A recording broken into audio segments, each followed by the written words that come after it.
신앙 고백 우리 하겠습니다. 나는 전능하신 아버지 하나님 천지의 창조주를 믿습니다. 나는 그의 유일하신 아들 우리 주 예수 그리스도를 믿습니다.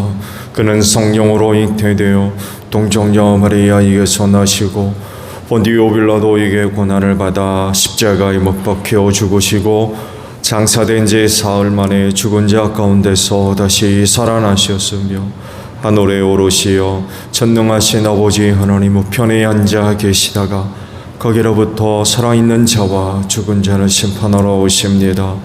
나는 성령을 믿으며 거룩한 공교회와 성도의 교제와 죄를 용서받는 것과 몸의 부활과 영생을 믿습니다. 아멘. 353장 찬송합니다.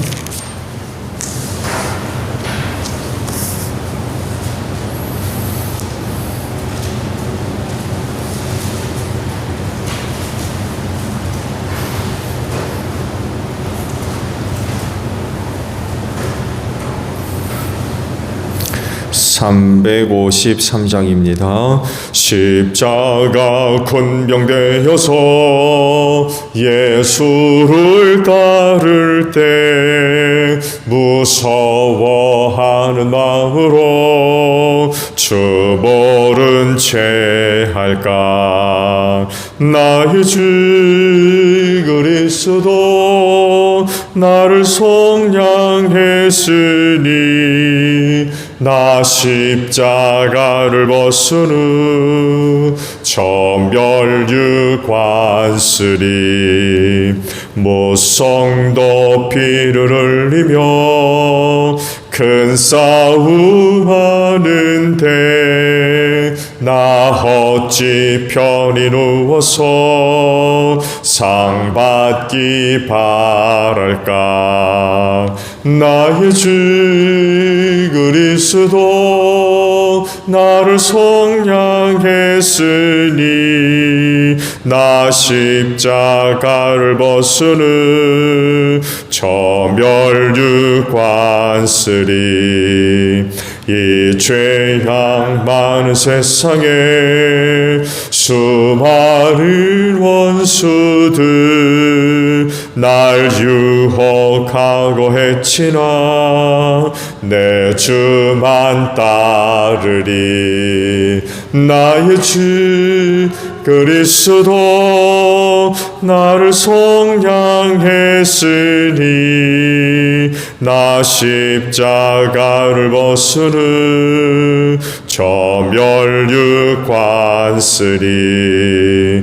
나 멸유관을 쓰려고 몸 바쳐 싸울 때 주 내게 용기 주시사 이기게 하시네.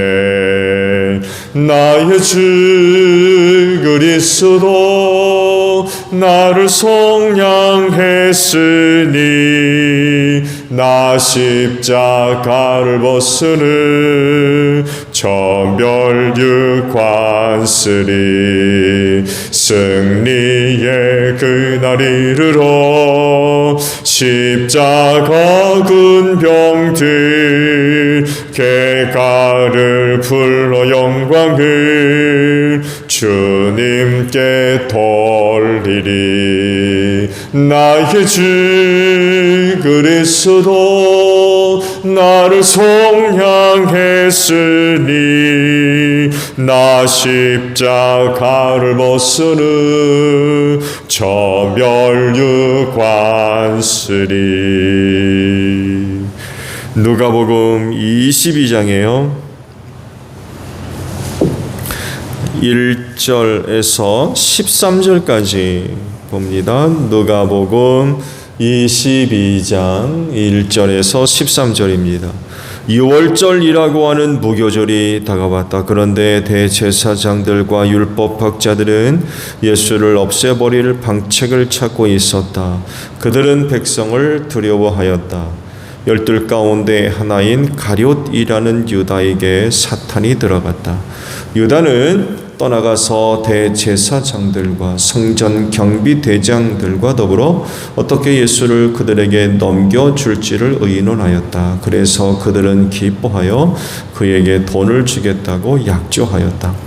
유다는 동의하고 무리가 없을 때에 예수를 그들에게 넘겨주려고 기회를 노리고 있었다. 유월절 양을 잡아야 하는 무교절 날이 왔다. 예수께서 베드로와 요한을 보내시며 말씀하셨다. 가서 우리가 먹을 수 있게 유월절을 준비하여라. 그들이 예수께 말하였다. 어디에다 준비하기를 바라십니까? 예수께서 대답하셨다. 너희가 성 안으로 들어가면 물 한 동이를 메고 오는 사람을 만날 것이니 그가 들어가는 집으로 따라가거라. 그리고 그 집주인에게 말하기를 선생님께서 당신에게 말씀하시기를 내가 내 제자들과 함께 유월절 음식을 먹을 그 방이 어디에 있느냐고 하십니다 하여라. 그러면 그 사람은 자리를 깔아 놓은 큰 다락방을 너희에게 보여줄 것이니 너희는 거기에다 준비를 하여라. 그들이 가서 보니 예수께서 말씀하신 그대로였다. 그리하여 그들은 유월절을 준비하였다. 아멘. 오늘 아침은요 3절의 말씀을 함께 보려고 합니다. 12 가운데 하나인 가룟이라는 유다에게 사탄이 들어갔다라는 말씀입니다.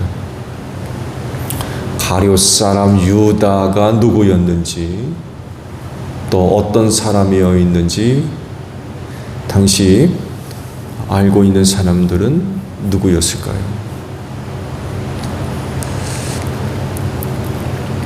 가장 먼저는 예수님을 생각해 볼 수가 있겠죠. 당연히 유다에 대해서 잘 알고 계셨을 겁니다.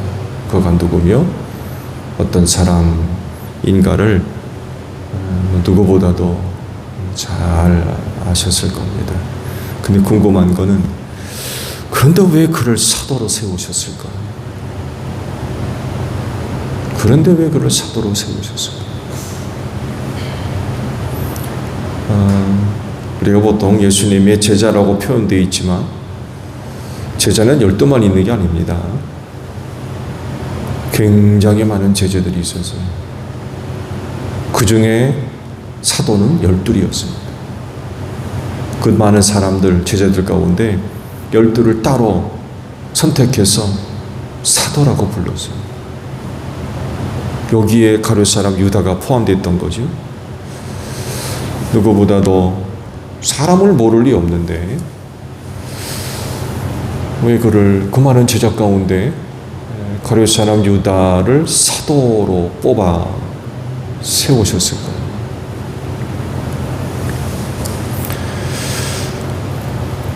유다의 또 다른 가능성 때문이 아니었을까라고도 생각해요. 또 다른 이면 그것에 대한 기대감 혹은 바람, 희망 그 부분을 포기하지 않고 끝까지 붙들고 계셨던 분이 예수님이 아니셨을까? 그런 그 생각을 해봅니다. 죄인에 대한 하나님의 마음과 태도를 생각해 보면 유다에 대한 예수님의 마음도 똑같았을 겁니다.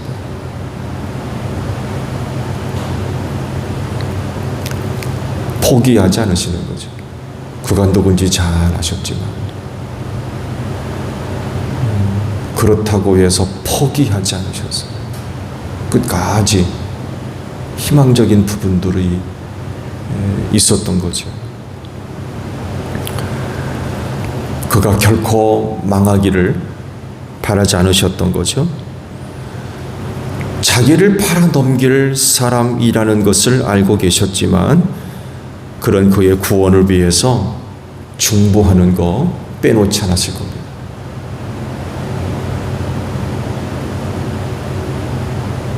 아마 종종 성경을 보게 되면 기도하러 따로 산에 오르시든지 강요로 들어가시든지 그런 그 기도의 모습들이 기록되어 있는데 그것뿐이겠습니까? 아마 끊임없이 가룟 사람 유다의 구원을 위해서 기도를 하셨을 겁니다. 저거 데려가세요.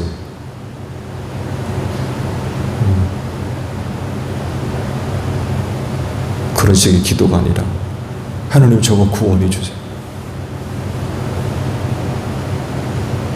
자기가 알지 못하는 짓을 하려고 하는데 하나님 좀 용서해 주세요. 아마 볼 때마다 생각날 때마다 쉬지 아니하시고 그를 위해 중보하셨을 겁니다. 자기를 십자가에 못 박는 자들을 저주하지 않으셨어요. 저들에게 벌을 내리지 않으셨습니다.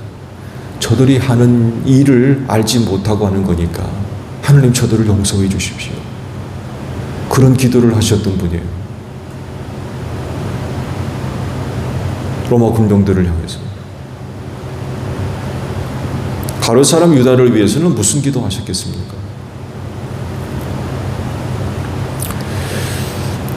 예수님이 이런 하나님의 마음을 가진 분이셨기 때문에 가룟 사람 유다에 대해서도 그의 구원을 위해서 늘 아마 기도하셨을 겁니다. 그리고 그를 바라보는 눈길 역시 아마 또 다른 제자들을 보는 눈과 다르지 않았을까.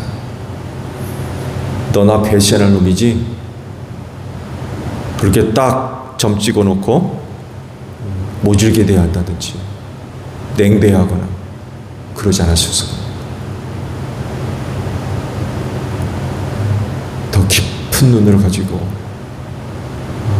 그 가룟 사람 유다를 보셨을 겁니다. 그때 아마 가룟 사람 유다가 예수의 눈을 마주 보지 못했을 거요.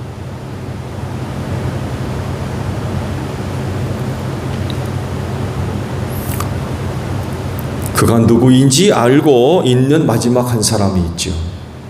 요한입니다. 복음서를 보게 되면 가룟 사람 유다가 공동체 생활을 어떻게 하고 있는지에 대해서 누구도 그 비밀스러운 그 생활에 대해서 언급하지 않습니다. 않는다는 것보다도 못한다고 표현하는 게 나을 것 같아요. 모르는 거죠. 모르고 있었어요. 그런데 요한만큼은 그가 누구며 어떤 생활을 하고 있었는지 보고 있었어요. 뭐라고 기록합니까? 그가 돈주머니를 맡고서 거기서 돈을 훔쳐가고 있었다 라고 기록합니다. 요한만이 기록하고 있어요. 그러니까 요한만이 예수 공동체 안에서 가룟 사람 유다가 그 생활을 지금 어떻게 하고 있는지 보고 있었다는 얘기예요. 알고 있었다는 거죠. 근데요, 아이러니한 건 요한은 한 번도 그런 그의 행동에 대해서 언급하지 않습니다.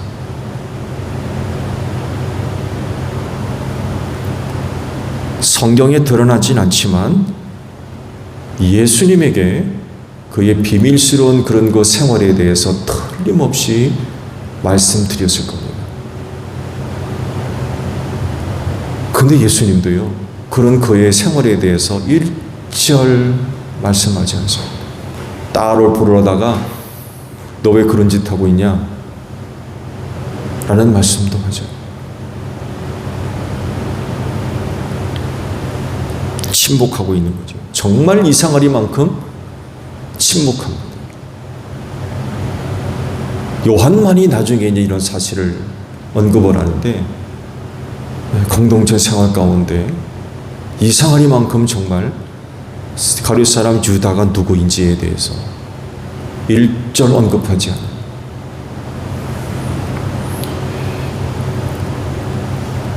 이 침묵이 이야기하는 게 뭘까요?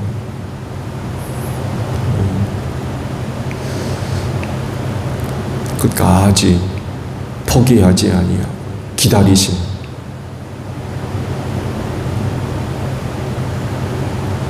다른 공동체 갔다 왔다 그러면 당장 데칠 겁니다. 돈주머니에 거는 돈 훔치는데 가만두겠습니까? 그동안 훔쳐간 거 다 배상해내라고 그러고 신뢰할 수 없기 때문에 나가라고 당장 그러지 않겠어요? 근데 일절 언급도 하지 않아서 끝까지 참고 기다려주시는 그런 그 모습을 그 침묵 속에서 찾아낼 수 있는 것 같아요.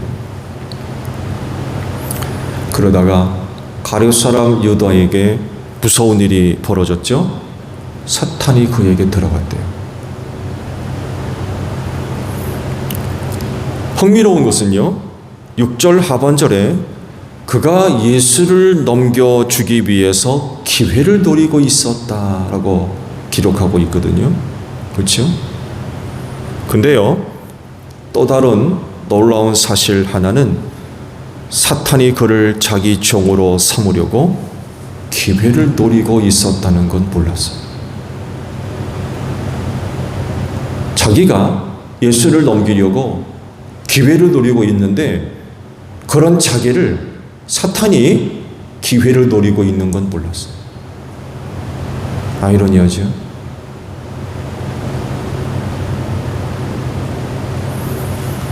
우는 사자와 같이 삼킬 자를 찾아다니다가 가룟 유다를 발견하게 되었고 계속해서 기회를 노리고 있었던 거죠.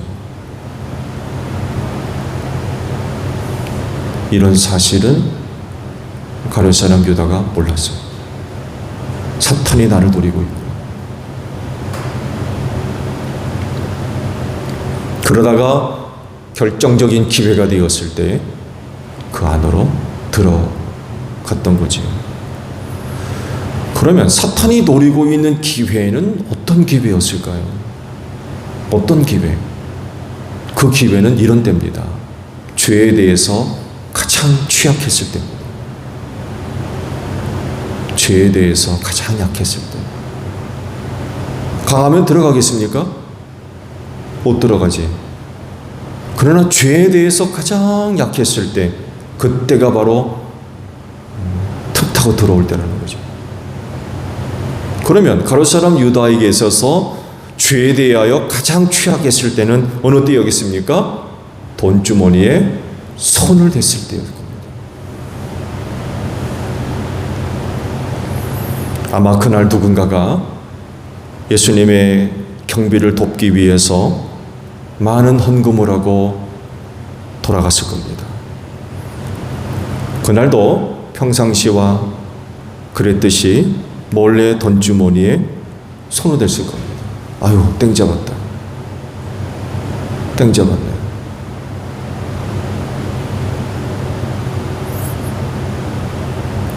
그날도 그는 몰래 돈주머니에 손을 댔을 거고, 이때가 가장 약했을 때, 즉 죄의 무방비 상태로 놓여 있을 때 사탄이 아무런 방해도 받지 않고 그 사람 안으로 들어갈 수 있었다는 거죠.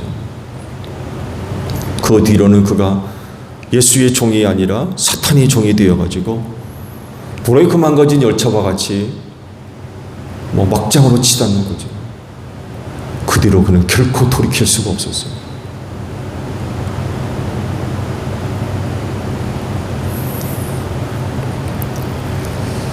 여러분, 사탄에게 틈내주지 마십시오. 기회를 노리고 있기 때문에 그래요. 말씀드렸죠? 자기가 예수를 팔아넘기기 위해서 기회를 노리고 있었듯이 사탄도 자기를 노리고 있다는 거예요. 기회를 노리고 있다는 걸 몰랐어요. 이런 사탄에게 틈을 내주지 말아야 됩니다. 기회를 노리고 있어요. 어느 때 내가 죄에 대해서 가장 약했을 때, 무방비 상태로 놓여 있을 때, 이때를 노리는 거예요. 놀랍게도요, 사탄은 처음부터 가룟 사람 유다에게 시비 걸지 않았습니다.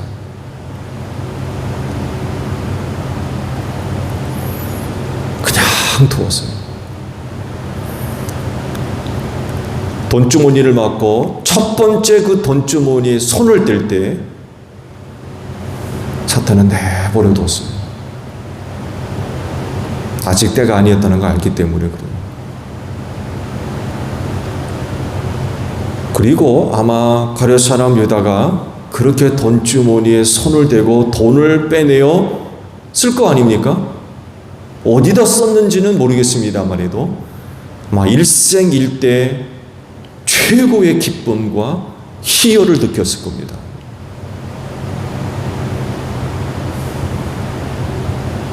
그거 그렇게 쓰고는 괴로우면은 그 다음에 손을 대겠어요?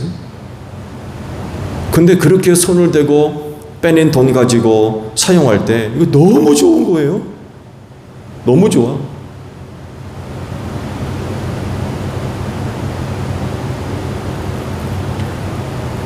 그 다음번 손을 댈 때도 사탄 시비 걸지 않았어요. 아마 첫 번째보다도 더 큰 기쁨, 만족, 쾌락 이런 거 느끼게 하려고 사전 작업 많이 했을 거요.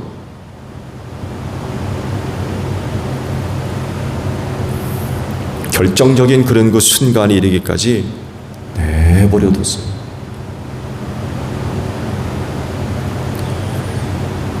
그리고 죄에 대해서 완전히 무방비 상태. 그러니까 자신의 행위가 죄가 된다는 것을 전혀 인식하지를 못하는 거예요. 이게 무슨 죄야? 하도 돈을 훔쳐가다 버릇하니까 이게 죄인지를 모르는 거예요.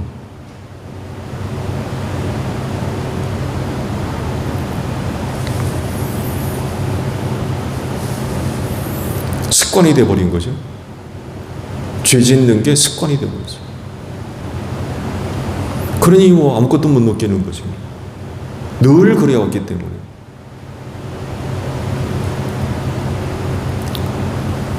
예수 공동체에 돈주머니를 맡았다고 하는데 그거 누구 거예요? 자기 거. 자기 거.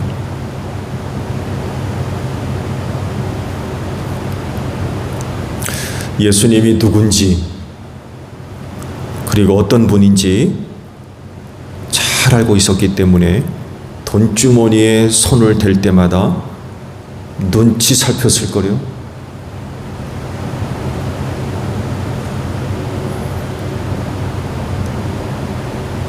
내가 돈주머니에 손을 대고 난 뒤 예수의 반응은 어떤가 하고 살폈을 겁니다.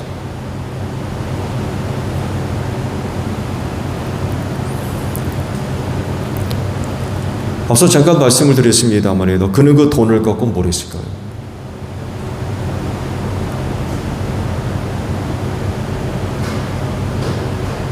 어디다 썼을까요?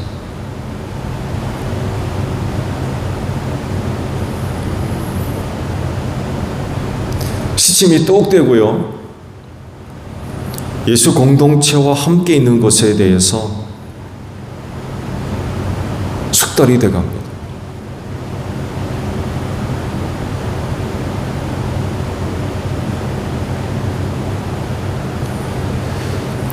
그렇지만 자신의 악함은 숨길 수가 없었을 거예요. 그런 그의 악함의 정체가 드러나죠. 마리아가 옥합을 하나 갖다 깨서 예수에게 부어드릴 때 뭐라고 합니까? 허비한다고 그랬어요. 그거 팔아서 가난한 사람들에게 나눠두지 왜 그런 짓 하느냐고 비난을 하는 거죠. 이걸 요한이 독수리 같은 눈으로 꿰뚫어 보고 있었어요. 유다가 왜 그런 말을 하는지 알고 있었던 거예요. 뭐라고 합니까? 정확하게 얘기해요. 돈주머니를 맞고 그곳에서 돈을 훔쳐가서 가난한 사람을 저가 진짜 생각해서 사는 게 아니라는 거예요. 그런 그의 몇 마디 속에서 요한이 가룟 사람 유다가 왜 저런 말을 하는지 꿰뚫어 보고 있었던 거예요.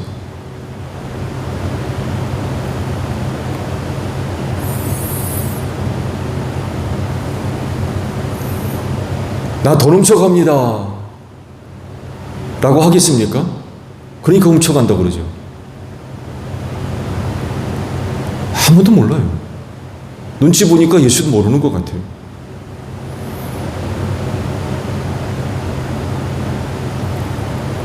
그렇지만 그런 그의 몇 마디 속에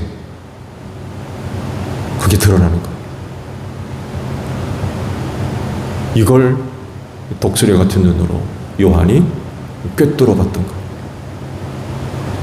왜 저런 말을 하는지 숨길 수가 없었던 거예요.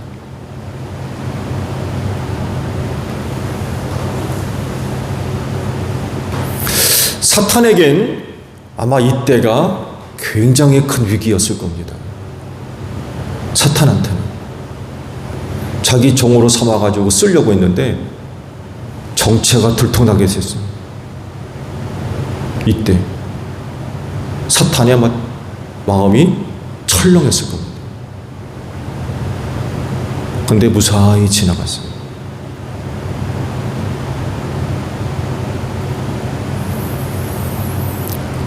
예수님도 요한도 그 자리에서 지적하지 않았습니다.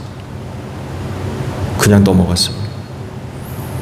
이후 계속해서 이제 기회를 노리고 있을 때 가장 약한 그때, 그리고 사탄에게 있어서 결정적인 그때 유다 안으로 들어갔던 거죠.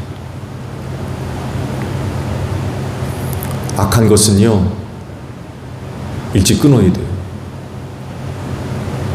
정리해야 됩니다. 반복적으로 이어지지 않도록 해야 돼요. 그렇게 해서 얻을 유익이 크다 할지라도 유혹에 넘어가면 안 돼요.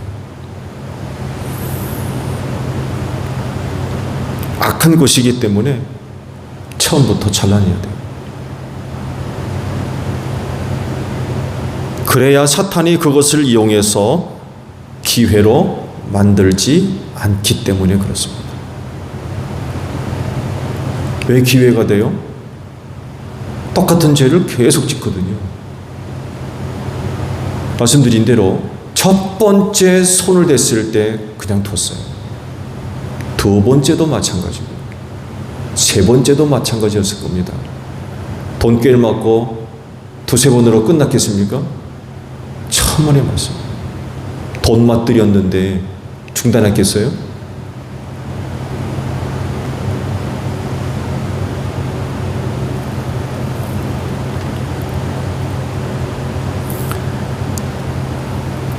그렇기 때문에 기회가 되지 않도록, 사탄에게 있어서 결정적인 기회가 되지 않도록 그런 그 악함들을 만들어가면 안 된다는 거죠. 끊어내야 돼요. 그래서 마음을 잘 지켜야 되겠죠? 사탄이 들어오지 못하도록 마음 잘 지켜야 됩니다. 이거 못 지키면 말씀드린 대로 브레이크 망가진 차지지 그냥 질주하는 거예요. 못 서는 거죠. 돌이킬 수도 없고.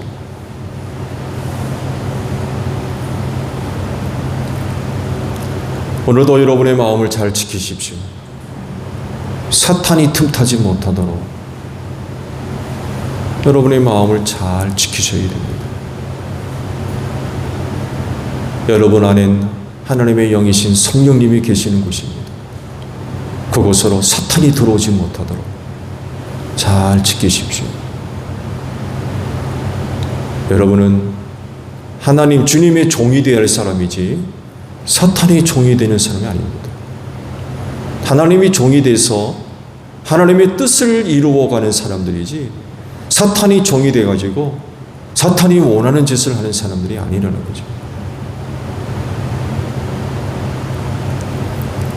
오늘도 많은 유혹들이 여러분들을 틈타고 올 겁니다. 잘 이기셔야 됩니다. 유혹에 넘어지지 아니하도록. 잘 지키셔야 돼요. 그런 마음들을 잘 지키셔서 주님의 온전한 제자들이 되시기를 바랍니다. 주기도문 합니다. 하늘에 계신 우리 아버지의 이름을 거룩하게 하시며 아버지의 나라가 오게 하시며 아버지의 뜻이 하늘에서와 같이 땅에서도 이루어지게 하소서. 오늘 우리에게 일용할 양식을 주시고 우리가 우리에게 잘못한 사람을 용서하여 준 것 같이 우리 죄를 용서하여 주시고 우리를 시험에 빠지지 않게 하시고 악에서 구하소서. 나라와 권능과 영광이 영원히 아버지의 것입니다. 아멘. 기도하겠습니다.